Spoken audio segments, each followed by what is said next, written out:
अस्सलाम वालेकुम स्टूडेंट्स, आज हम स्टार्ट करेंगे क्लास 11 फेडरल बोर्ड का chapter number 3 that is translatory motion और टॉपिक है प्रोजेक्टाइल मोशन।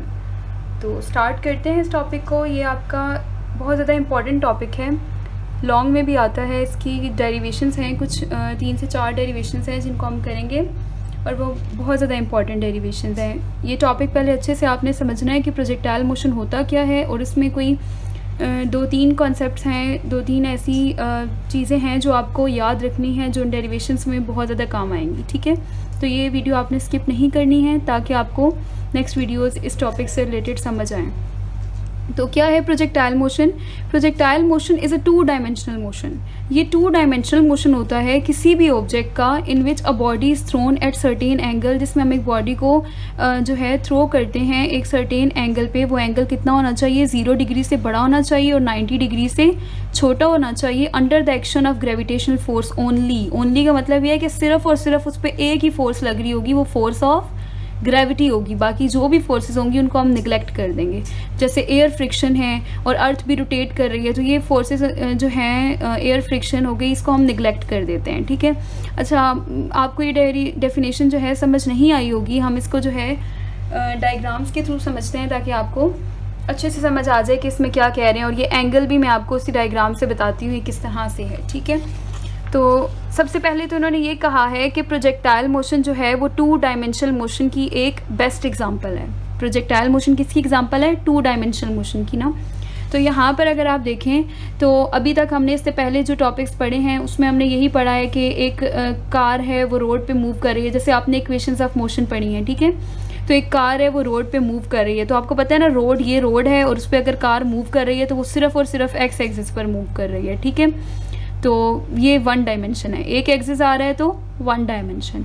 इसी तरह अगर एक बॉल को आप एक हाइट से बिल्कुल नीचे की तरफ फेंकते हैं, ठीक है, ऐसे हॉरिजॉन्टली नहीं, बस वहाँ से अपने अपने हाथ से छोड़ दी और बिल्कुल नीचे की तरफ आ रही है, तो वो सिर्फ और सिर्फ कौन से एक्सिस पे मूव कर रही है? वाई एक्सिस पर मूव कर रही है। तो एक ही एक्सिस है ना, तो ये भी हमारे पास 1 डायमेंशन है। एक एक्सिस है तो 1 डायमेंशन है। एक्सिस आपके पास ये एक्स एक्सिस होता है, ये वाई एक्सिस होता है और ये जेड एक्सिस होता है। ठीक है, तो अगर एक्स एक्सिस पे सिर्फ मूव कर रही है तो भी 1 डायमेंशन, वाई एक्सिस पे सिर्फ मूव कर रही है तो फिर भी वो 1 डायमेंशन है। लेकिन अगर ऐसा हो जाए कि ये एक्स और ये वाई दोनों मिल जाएं, इन दोनों पे अगर कोई चीज़, यानी इधर सेंटर में मूव कर रही है कोई चीज़, वो ऊपर भी जा रही हो यानी वाई एक्सिस पे और वो आगे भी जा रही हो यानी एक्स एक्सिस पे, तो फिर वो मोशन इन 2 डायमेंशन कहलाता है। और प्रोजेक्टाइल मोशन बिल्कुल ऐसा ही मोशन है, ये बेस्ट एग्जांपल है मोशन इन 2 डायमेंशंस की। क्या होता है मोशन इन 2 डायमेंशन? के जैसे आपके पास ये कोई बॉडी है, पहले इनिशियली जो है वो ओरिजिन पे थी जी 0 0 थी, यानी एक्स एक्सिस भी कोई डिस्टेंस कवर नहीं किया था उसने और वाई एक्सिस पे भी कोई डिस्टेंस कवर नहीं किया था, 0 0 पॉइंट। ठीक है, उसके बाद वो मूव करके यहाँ तक आती है, यहाँ तक आई है बॉडी मूव करके, इस पॉइंट पर है बॉडी। अब तो आप नोट करें वो यहाँ से यहाँ तक आई है, तो ये देखिए उसने हाइट कवर की है y2 उसने क्या की है, सॉरी y1 उसने हाइट कवर की है और हाइट के साथ साथ उसने डिस्टेंस भी कवर की है एक्स एक्सिस पर। ऊपर की तरफ वर्टिकल डिस्टेंस भी उसने कवर की है और एक्स एक्सिस पर उसने हॉरिजॉन्टल डिस्टेंस भी कवर की है x1। फिर वो थोड़ा सा और आगे जाती है तो देखिए वो आगे भी जा रही है यानी इस तरफ भी जा रही है और वो ऊपर भी जा रही है यानी y2 पर पहुंच गई है और इधर से x1 से x2 पर पहुंच गई है। तो x एक्सिस भी कवर हो रहा है और y एक्सिस भी कवर हो रहा है। तो ये जो मोशन है इसमें 2 एक्सिस देखें, 2 एक्सिस जो है आ रहे हैं, एक्स एक्सिस भी और वाई एक्सिस भी, और बॉडी जो है दोनों पर मूव कर रही है, तो ये मोशन इन 2 डायमेंशन कहलाता है। तो प्रोजेक्टाइल मोशन जो है, यही हमने पहली लाइन लिखी है कि projectile motion is a 2 dimensional motion of object. किसी भी ऑब्जेक्ट का 2 डायमेंशनल मोशन जो है, यानी 2 डायमेंशनल मोशन की बेस्ट एग्जाम्पल है क्या है? Projectile motion. अच्छा, अब अगली बात ये कह रहे हैं कि प्रोजेक्टाइल मोशन क्या होता है कि जिसमें हम एक बॉडी को थ्रो करते हैं, जिसमें हम एक बॉडी को फेंकते हैं एट सर्टेन एंगल। वो एंगल कितना है? एक एंगल पे, एक सर्टेन एंगल पे फेंकते हैं। वो एंगल है, यहाँ से हम देखते हैं, फ़र्ज़ करें यहाँ पर वो बॉडी है ओरिजिन पे, ठीक है, यहाँ पर है, ठीक है, और उसकी इनिशियल वेलोसिटी वी आई है। उस बॉडी की इनिशियल वेलोसिटी क्या है? वी आई है। वो बॉडी कोई बॉल कर लें, ठीक है, या फुटबॉल कर लें, ठीक है, जिसको आपने किक करना है। तो आप जैसे ही उस फुटबॉल को यहाँ से किक करेंगे तो एक सर्टेन एंगल पे किक करेंगे। वो एंगल आपको लिखा हुआ है कि वो एंगल जो है वो 0 डिग्री से बड़ा होना चाहिए, 0 डिग्री से बड़ा होना चाहिए वो एंगल। तो ये देखिए ये 0 डिग्री है ना यहाँ पर, जैसे आप डी ले लेना, इस तरह से डी होता है तो यहाँ 0 होता है और यहाँ पर क्या होता है 180 डिग्री होता है। तो अगर वो 0 डिग्री पे ही थ्रो करेगा फिर तो वो एक ही एक्सिस पे जाएगी ना, एक्स एक्सिस पर। आपने उसको इस तरह से नहीं फेंकना, आपने उसको 0 डिग्री से थोड़ा सा ऊपर, यानी 0 डिग्री से ऊपर बड़ा, 0 डिग्री से एंगल बड़ा लेना है, एंगल 0 डिग्री से बड़ा होना चाहिए। तो 90 डिग्री से अब कम क्यों होना चाहिए, क्योंकि अगर आप 90 डिग्री पे ऐसे फेंकते हैं तो वो बॉल तो सीधी ऊपर जाएगी ना। तो आपको 90 डिग्री से कम लेना है, 90 डिग्री से कम, यानी 90 डिग्री से कम, और 0 डिग्री से बड़ा होना चाहिए ताकि वो बॉल बिल्कुल ऐसे बीच में जाए और वो जो पाथ फॉलो करेगी फिर आगे हम उसको डिस्कस करते हैं। ठीक है, यहाँ तक आपको क्लियर हो गया होगा कि एंगल 0 डिग्री से बड़ा होना चाहिए और 90 डिग्री से कम, क्योंकि अगर 0 डिग्री होगा तो वो तो हॉरिजॉन्टल सिर्फ मूव करेगी हॉरिजॉन्टली, और अगर 90 डिग्री होगा वो तो सिर्फ वर्टिकली मूव करेगी। लेकिन हमने पढ़ा है कि प्रोजेक्टाइल मोशन जो है वो तो हॉरिजॉन्टल और वर्टिकल दोनों मोशन कवर हो रहे होते हैं। तो वो जो है फिर हम उसको 0 डिग्री से एंगल ग्रेटर होना चाहिए और 90 डिग्री से कम एंगल पे फेंकेंगे तो ही ऑब्जेक्ट जो है वो कौन सा मोशन परफॉर्म करेगा, प्रोजेक्टाइल मोशन। तो ये एंगल वाली बात भी आपको क्लियर होगी कि प्रोजेक्टाइल मोशन जो है ये 2 डायमेंशनल मोशन है जिसमें बॉडी को हम थ्रो करते हैं। जैसे कोई फुटबॉल है उसको आपने ऐसे किक करना है और एक सर्टेन एंगल पे वो एंगल 0 से बड़ा होना चाहिए, यानी theta is greater than 0 and less than 90 degree, और 90 डिग्री से क्या होना चाहिए, थीटा छोटा होना चाहिए। Under the action of gravitational force, कह रहे हैं उस पर सिर्फ और सिर्फ एक ही फोर्स लगेगी। वो जो बॉल आपने फेंकी है ना फुटबॉल, उस पर सिर्फ एक ही फोर्स लगनी चाहिए, वो फोर्स ऑफ ग्रेविटी होगी, ग्रेविटेशनल फोर्स लगेगी। जैसे ना आपने यहाँ से बॉल को ऐसे थ्रो किया है, ठीक है, ऊपर की तरफ ऐसे बॉल जाएगी ना, तो जब आपने उस बॉल को थ्रो किया है इस तरह से, तो आप देखें वो एक्स एक्सिस पे भी जाएगी और वो ऐसे ऊपर यानी वाई एक्सिस पे भी जा रही है, एक्स एक्सिस पे भी जा रही है और वाई एक्सिस पर भी जा रही है। तो जब वो बॉल ऐसे आगे जा रही है तो आपको पता है कि एयर फ्रिक्शन भी तो होगी एक्स एक्सिस पे, उस पे जो फोर्स लगेगी वो एयर फ्रिक्शन होगी। जैसे वो इस तरह जा रही है तो एयर फ्रिक्शन उसकी जो है मोशन को ऑपोजिट उसके लगेगी, उसके मोशन के। तो एयर फ्रिक्शन को हमने निगलेक्ट कर देना है। एयर फ्रिक्शन की वजह से प्रोजेक्टाइल मोशन में जो है एक तरह से हम कह सकते हैं कि वो ख़राबी आ सकती है। तो हम ये करते हैं कि जब हम प्रोजेक्टाइल मोशन को स्टडी करते हैं तो हम लाजमी क्या कर लेते हैं, एयर रेजिस्टेंस को निगलेक्ट कर देते हैं। तो एक्स एक्सिस पर कोई फोर्स नहीं रही, ठीक है, फोर्स ऑफ फ्रिक्शन लग रही थी लेकिन उसको हमने क्या कर दिया है, निगलेक्ट कर दिया है। तो अब जब एयर रेजिस्टेंस निगलेक्ट हो गई है तो एक्स एक्सिस पे बस बॉल ऐसे आगे जा रही है, उस पर कोई फोर्स नहीं लग रही। लेकिन एक फोर्स ऐसी है, क्योंकि बॉल आगे भी जा रही है और बॉल ऊपर भी जा रही है, तो एक फोर्स ऐसी है जो आपने इससे प्रीवियस टॉपिक में पढ़ी है, जो कि डाउनवर्ड लग रही होती है। वो फोर्स होती है फोर्स ऑफ ग्रेविटी। तो उस बॉल पर हर पॉइंट पर ग्रेविटी की फोर्स जो है वो लग रही होती है, जिसको हम निगलेक्ट नहीं करते हैं। ठीक है, प्रोजेक्टाइल मोशन में जब कोई ऑब्जेक्ट को हम थ्रो करते हैं एक सर्टेन एंगल पे, तो उस पर सिर्फ और सिर्फ एक ही फोर्स लग रही होती है, that is force of gravity, और उसकी डायरेक्शन डाउनवर्ड होती है और उसकी वैल्यू फिक्स है, दैट इज़ 9.8 मीटर पर सेकेंड स्क्वायर। बस ये डेफिनेशन है आपके पास प्रोजेक्टाइल मोशन की। बाकी जो एयर रेजिस्टेंस है मैंने आपको बता दिया, एयर रेजिस्टेंस को हम क्या कर देते हैं, निगलेक्ट कर देते हैं। इसके अलावा अर्थ की रोटेशन, अर्थ रोटेट भी कर रही है, हम उसको भी क्या कर देते हैं, निगलेक्ट कर देते हैं। ठीक है, प्रोजेक्टाइल मोशन में। तो यहाँ पे ये डेफिनेशन होप सो आपको क्लियर हो गई होगी। Projectile motion is a 2 dimensional motion of object in which body is throne at certain angle, एक एंगल पे थ्रो करते हैं हम उसको, और ग्रेविटेशनल फोर्स होती है सिर्फ। नीचे लिखा हुआ है इफेक्ट ऑफ अदर फोर्सेज, जो दूसरी फोर्सेज हैं जैसे एयर फ्रिक्शन है उसको हम क्या कर देते हैं, निगलेक्ट कर देते हैं। रोटेशन ऑफ अर्थ को भी हम क्या कर देते हैं, निगलेक्ट कर देते हैं जब हम प्रोजेक्टाइल मोशन स्टडी कर रहे होते हैं। अब कुछ एग्जांपल्स देख लेते हैं प्रोजेक्टाइल मोशन की। आप अगर एक बॉल को थ्रो करते हैं इन एयर, अच्छा अब आपने बॉल को ऐसे ऊपर की तरफ नहीं थ्रो कर देना, वो तो 90 डिग्री हो गया ना। आपने बॉल को बिल्कुल ऐसे इस तरह से नहीं थ्रो कर देना, वो तो 0 डिग्री हो गया। हमने एंगल बहुत अच्छे से यहाँ पे पढ़ लिया है, एंगल 0 से बड़ा और 90 से छोटा, यानी आपने बॉल को ऐसे थ्रो करना है इस तरह से। ठीक है, तो जब आप बॉल को थ्रो करेंगे एक सर्टेन एंगल पे, तो वो जो पाथ फॉलो करेगी, ठीक है, वो उसकी ट्रेजेक्ट्री कहलाता है, और वो जिसका मोशन होता है वो प्रोजेक्टाइल मोशन होता है। इसके अलावा अगर आप एक फुटबॉल को किक करते हैं, ठीक है, तो वो एग्जांपल हमने अभी देखी है, एक सर्टेन एंगल पे फुटबॉल को किक करते हैं तो वो भी एक प्रोजेक्टाइल मोशन फॉर्म करेगी। इसी तरह अगर बुलेट को फायर करते हैं आप, जो है एक बुलेट को फायर करेंगे जब, तो वो गन बैरल को जब लीव करती है तो वो भी आपके पास एक सर्टेन एंगल पे 0 से बड़ा और 90 डिग्री से छोटा जो है वो कर रही होती है एंगल फॉर्म, और वो जो मोशन परफॉर्म करेगी वो बुलेट, वो भी आपके पास प्रोजेक्टाइल मोशन होगा। इसी तरह एक एरो को शूट करें तो वो भी जो है आपके पास एक मोशन परफॉर्म करेगा, that is projectile motion. Stone को आप थ्रो करें, अच्छा अब स्टोन को आप जब थ्रो करेंगे, एक टॉप ऑफ द बिल्डिंग है, आप बिल्डिंग के बिल्कुल टॉप पे खड़े हैं, ठीक है, ये बिल्डिंग है और यहाँ पर आप खड़े हैं। आप स्टोन को यहाँ से ऐसे सीधा नीचे नहीं थ्रो करें, आप उसको ऐसे हॉरिजॉन्टली थ्रो करें, ऐसे यानी ऐसे आगे ऐसे थ्रो करें, और वो जब ऐसे नीचे आएगा तो वो नीचे ही ना, क्योंकि उस पर ग्रेविटी की फोर्स लग रही है। ऐसे जैसे आगे जाएगा तो आपको पता है एयर रेजिस्टेंस हमने निगलेक्ट की हुई है, प्रोजेक्टाइल मोशन में एयर रेजिस्टेंस निगलेक्ट कर देते हैं ना।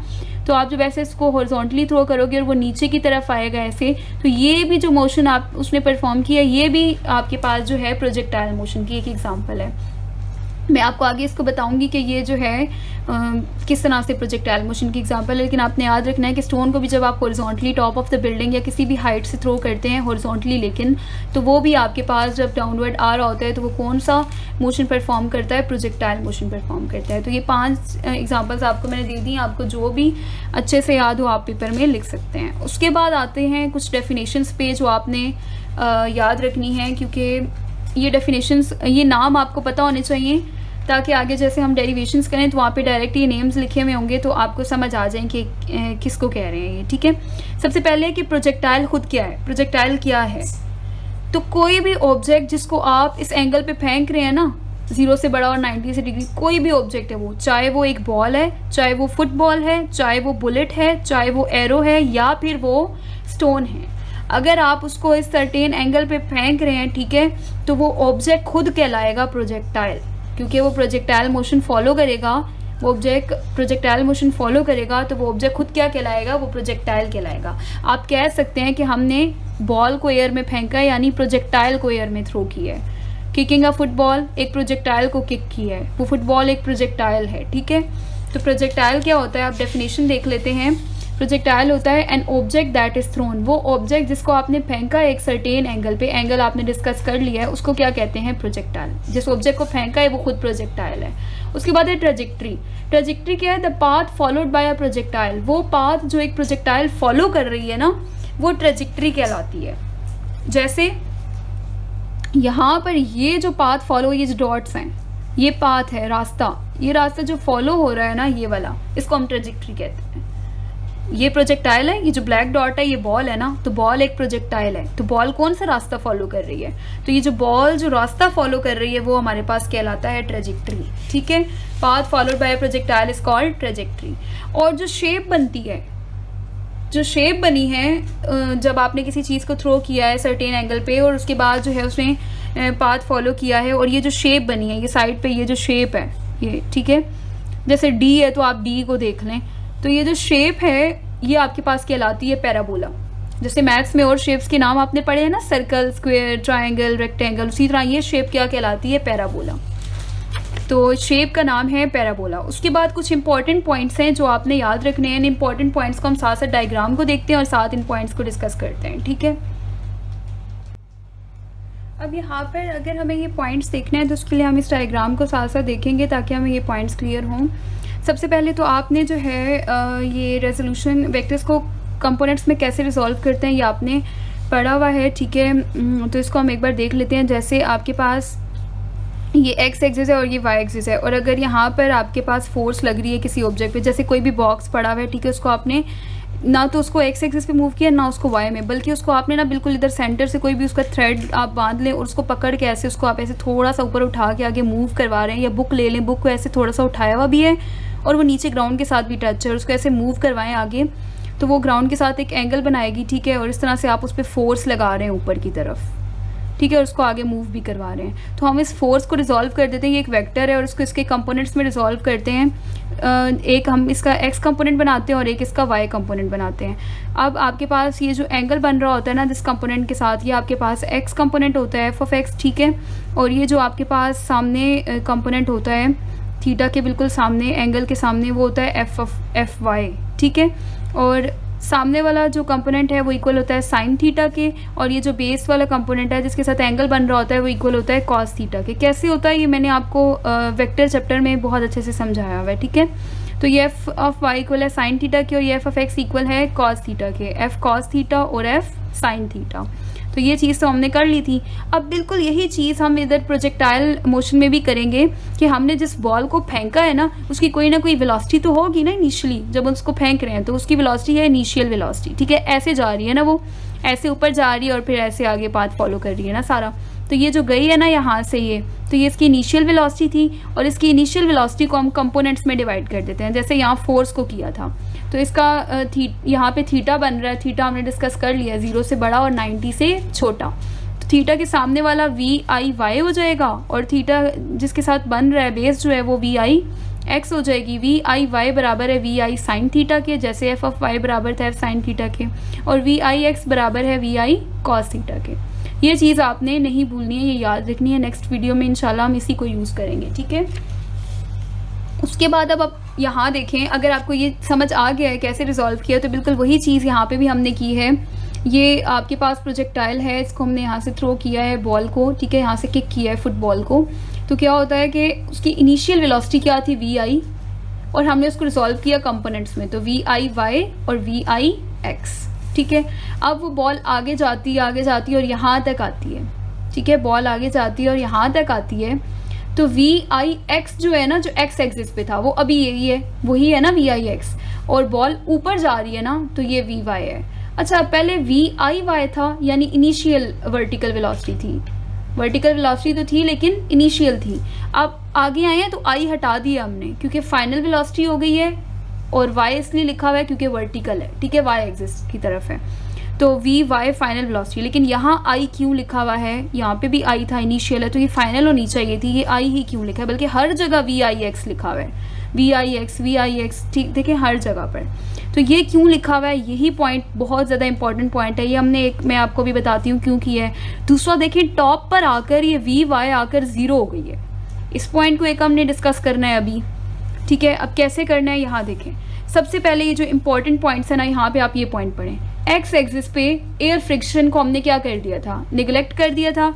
इसका मतलब एयर फ्रिक्शन निगलेक्ट हो गई है, तो अब जब बॉल ऐसे आगे जा रही है ना, वर्टिकल थोड़ी देर निगलेक्ट कर दें बॉल, क्योंकि ऊपर भी जा रही है और इस तरफ भी जा रही है, डिस्टेंस हॉरिजॉन्टल भी कवर कर रही है और वर्टिकल भी। आप सिर्फ हॉरिजॉन्टल ज़रा भी लें, क्योंकि हम एक्स एक्सिस की बात कर रहे हैं। तो हॉरिजॉन्टल अगर बॉल जब जा रही है, ऐसे आगे जा रही है बॉल, तो उस पर एयर फ्रिक्शन लग रही थी, वो तो हमने निगलेक्ट कर दी। तो अब बॉल पे कोई फोर्स नहीं लग रही है, तो फोर्स तो बॉडी में एक्सेलरेशन प्रोड्यूस करती है ना, फोर्स होगी तो एक्सेलरेशन होगी, फोर्स नहीं है तो एक्सेलरेशन भी नहीं होगी। एक्स एक्सिस में कोई एक्सेलरेशन नहीं है, याद रखना, एक्सेलरेशन अलोंग एक्स एक्सिस 0 है, एक्स एक्सिस पे कोई एक्सेलरेशन नहीं है।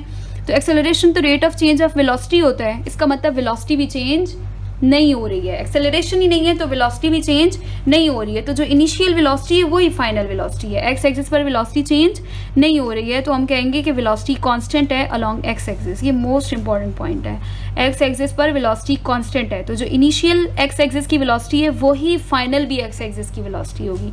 देखें वेलोसिटी अलोंग एक्स एक्सिस ये VIX है ना, देखें ज़रा, फाइनल भी VIX है, और यहाँ तक पहुँचने के बाद भी VIX ही है, क्योंकि हॉरिजॉन्टल हमारे पास एक्सेलरेशन 0 है, तो एक्सेलरेशन 0 है तो वेलोसिटी कांस्टेंट है। ये चीज़ एक हो गई, आपको समझ आ गई होगी। अब आते हैं ज़रा y एक्सिस पे कि ये VIY से खाली VY क्यों हो गया, और यहाँ पे VY 0 क्यों हो गया, और यहाँ दोबारा VY जो है इस तरह से स्टार्ट कर दिया है। और डायरेक्शन भी आप देख लें, VY यहाँ अपवर्ड है, देखें ऊपर की तरफ है, यहाँ आके 0 हो गया, और यहाँ VY नीचे की तरफ है। तो अब ये यहाँ से मैं आपको बताती हूँ, देखें ज़रा, y एक्सिस जो है उसमें फोर्स ऑफ ग्रेविटी तो लग रही है, हर पॉइंट पे बॉल पे ग्रेविटी की फोर्स लग रही है जो नीचे की तरफ है। ग्रेविटी की डायरेक्शन हमेशा, फोर्स ऑफ ग्रेविटी की डायरेक्शन डाउनवर्ड होती है ना। तो देखिए ज़रा, बॉल को जब आपने थ्रो किया तो बॉल ऊपर जा रही है ना, यहाँ से थ्रो किया तो बॉल कहाँ जाएगी, ऐसे अपवर्ड जाएगी, ठीक है। बॉल ऊपर जा रही है, यहाँ तक आई, उसके बाद और ऊपर गई, ठीक है, ये इसकी मैक्सिमम हाइट थी, बस उसके बाद नीचे आने लग जाएगी। यहाँ तक तो ऊपर गई है, यहाँ आके हम छोड़ देते हैं, ठीक है, यहाँ से आगे नहीं डिस्कस करते, अभी यहाँ तक करेंगे। तो यहाँ से यहाँ तक बॉल ऊपर ही जा रही है, तो ग्रेविटी कहाँ लग रही है, वो नीचे की तरफ लग रही है। बॉल ऊपर जा रही है और ग्रेविटी नीचे की तरफ लग रही है। तो यहाँ पे आप देखें कि बॉल की इनिशियल स्पीड अगर 3 थी ना, 3 मीटर पर सेकेंड, तो जब बॉल ऊपर जाएगी तो ग्रेविटी नीचे की तरफ उसको ला रही है, बॉल ऊपर जाना चाह रही है, ग्रेविटी उसको नीचे की तरफ लाएगी, तो उसकी वेलोसिटी ऊपर जाते हुए डिक्रीज़ होने लग जाएगी। ये बात बहुत गौर से सुने, यहाँ पर 3 मीटर पर सेकंड थी ना, तो यहाँ कर 2 मीटर पर सेकंड हुई है, क्योंकि ग्रेविटी उसे नीचे लाना चाह रही है। यहाँ आई है तो ग्रेविटी और उस पर जो है एक्ट करेगी कि नीचे लेकर आए उस बॉल को, तो यहाँ पे उसकी वेलोसिटी और डिक्रीज़ हो गई है, 1 मीटर पर सेकंड रह गई है, और ऊपर गई है तो मैक्सिमम हाइट पे पहुँच गई है। यहाँ आकर बॉल इससे ऊपर नहीं जाएगी, बॉल इससे ऊपर नहीं जा रही है ना, तो वर्टिकल कंपोनेंट क्या हो गया, 0। बॉल ऊपर नहीं जा रही ना, 2 कंपोनेंट है ना, एक एक्स कंपोनेंट और एक वाई कंपोनेंट। एक्स तो है लेकिन वाई वाला कंपोनेंट क्योंकि बॉल ऊपर नहीं जा रही तो मैक्सिमम हाइट पे आके क्या हो गया, 0। तो फर्स्ट हाफ मोशन में आपने क्या पढ़ा है कि वेलोसिटी जो वर्टिकल वेलोसिटी है, हॉरिजॉन्टल तो हर पॉइंट पे कांस्टेंट है, वो बिल्कुल चेंज नहीं हो रही, लेकिन जो वर्टिकल है क्योंकि ग्रेविटी की फोर्स उस पर लग रही है तो वर्टिकल वेलोसिटी ऊपर जाते हुए डिक्रीज़ होती है और मैक्सिमम हाइट पर आकर इतनी डिक्रीज़ हो जाती है कि वो 0 हो गई है। अब बॉल इससे ऊपर नहीं जाएगी, यहाँ पर आकर थोड़ी देर बॉल स्टॉप करती है, मतलब वेलोसिटी 0 हो जाती है, लेकिन आगे तो बॉल जा रही है ना, इनिशियल वेलोसिटी 0 नहीं हुई है, एक्स एक्सिस वाली वेलोसिटी जो इनिशियल है वो 0 नहीं हुई है, हॉरिजॉन्टल वेलोसिटी है लेकिन वर्टिकल वेलोसिटी 0 हो गई है, बॉल ऊपर नहीं जाएगी। अब बॉल यहाँ के बाद सेकेंड हाफ मोशन में नीचे की तरफ आने लग गई है, ठीक है। तो अब नीचे की तरफ अगर बॉल आ रही है तो वाई कंपोनेंट उसका है तो वाई एक्सिस पर ही, लेकिन कहाँ है, डाउनवर्ड है। वाई कंपोनेंट कहाँ हो गया, क्योंकि बॉल नीचे आ रही है ना, तो वाई कंपोनेंट ये है, लेकिन एक्स अपनी जगह पर ही है, बिल्कुल इसी तरह बॉल आगे तो जा ही रही है ना, तो वाई कंपोनेंट डाउनवर्ड है। और ग्रेविटी कहाँ है, अब ग्रेविटी भी तो डाउनवर्ड है, यहाँ पे बॉल ऊपर थी, ग्रेविटी नीचे थी, देखें ग्रेविटी डाउनवर्ड थी और बॉल ऊपर जा रही थी, तो वेलोसिटी क्या हो रही थी, डिक्रीज। लेकिन यहाँ वेलोसिटी भी नीचे है और ग्रेविटी भी नीचे है, ग्रेविटी भी डाउनवर्ड है और बॉल भी डाउनवर्ड की तरफ आ रही है, तो यहाँ पे उसकी वेलोसिटी इंक्रीज होना स्टार्ट हो जाती है। 0 है ना, 0 के बाद कितनी हो जाएगी, 1, 1 के बाद 2 और फाइनली 3। तो पहले भी कितनी थी, 3, और बाद में भी कितनी आई, 3। यानी यहाँ से यहाँ तक डिक्रीज होती है वर्टिकल वेलोसिटी, फिर यहाँ कर 0 हो जाती है और उसके बाद दोबारा इंक्रीज होना स्टार्ट हो जाती है, डिक्रीज 0 इंक्रीज। तो आप देखें हर पॉइंट पर वर्टिकल वेलोसिटी चेंज हो रही है। तो वही बात यहाँ लिखी हुई है कि वाई एक्सिस पर फोर्स ऑफ ग्रेविटी लग रही होती है जो डाउनवर्ड होती है, तो फोर्स की वजह से क्या प्रोड्यूस हो जाती है, एक्सेलरेशन प्रोड्यूस हो जाती है, एक्सेलरेशन ड्यू टू ग्रेविटी। तो हमें पता है कि acceleration velocity per unit time, यानी वेलोसिटी का चेंज क्या कहलाता है, एक्सेलरेशन। इसका मतलब एक्सेलरेशन है तो वेलोसिटी भी वाई एक्सिस की क्या हो रही है, चेंज हो रही है। वर्टिकल वेलोसिटी क्या हो रही है, हर पॉइंट पर चेंज हो रही है। So it means along Y axis, इसका मतलब है कि वाई एक्सिस के along velocity is not constant, velocity constant नहीं है। लेकिन एक्स एक्सिस पर वेलोसिटी क्यों कांस्टेंट है, मैंने वो भी आपको बता दिया है, क्योंकि एक्स एक्सिस पर कोई फोर्स ही नहीं लग रही, कोई एक्सेलरेशन ही नहीं है, एक्स एक्सिस की एक्सेलरेशन 0 है, एक्सेलरेशन 0 है तो वेलोसिटी कांस्टेंट, जबकि वाई एक्सिस पर वेलोसिटी जो है वो हर पॉइंट पर चेंज हो रही है बिकॉज एक्सेलरेशन मौजूद है, ठीक है। तो यहाँ तक आपको ये क्लियर हो गया होगा, होप सो। अगर आपका कोई भी क्वेश्चन है तो आप कमेंट सेक्शन में पूछ सकते हैं, ठीक है। तो लास्ट पॉइंट आप यहाँ पर इसको शॉर्ट फॉर्म में ऐसे भी लिख सकते हैं कि हॉरिजॉन्टल वेलोसिटी जो है वो कांस्टेंट है ना एक्स एक्सिस पे, एक्स एक्सिस की वेलोसिटी कांस्टेंट है, तो जो इनिशियल वेलोसिटी है ना एक्स एक्सिस की वही फाइनल है। तो देखिए मैंने वी एफ एफ एक्स कहीं नहीं लिखा, बल्कि वी आई एक्स ही लेके चलती रही, वी आई एक्स है, यहाँ पे भी वी आई एक्स लिखा है, एफ नहीं लिखा, क्योंकि फाइनल और इनिशियल एक ही है, चाहे आप एफ लिखें चाहे आई लिखें एक ही बात है। आगे वर्टिकल वेलोसिटी पहले डिक्रीज होती है, फिर 0 हो गई मैक्सिमम हाइट पे जाके, और दोबारा क्या होने लग गई, इंक्रीज होने लग गई। तो ये था आपके पास ओवरऑल प्रोजेक्टाइल मोशन, ठीक है। तो यहाँ पर उसके बाद प्रोजेक्टाइल मोशन की आपको इन्होंने कुछ डेरिवेशंस दी हुई हैं, बुक पर आपको दी गई हैं डेरिवेशंस, उनको हम नेक्स्ट वीडियो में इंशाल्लाह करेंगे। मज़ीद जो है आपको एक एग्जांपल दी गई है, तो वो भी मैं आपको नेक्स्ट वीडियो में कवर करवाती हूँ उसी टॉपिक से रिलेटेड। तो अभी आप जो है इसको देख लें, इसमें कोई भी आपका क्वेश्चन है या कोई भी बात आपको समझ नहीं आई तो आप जो है वो पूछ सकते हैं।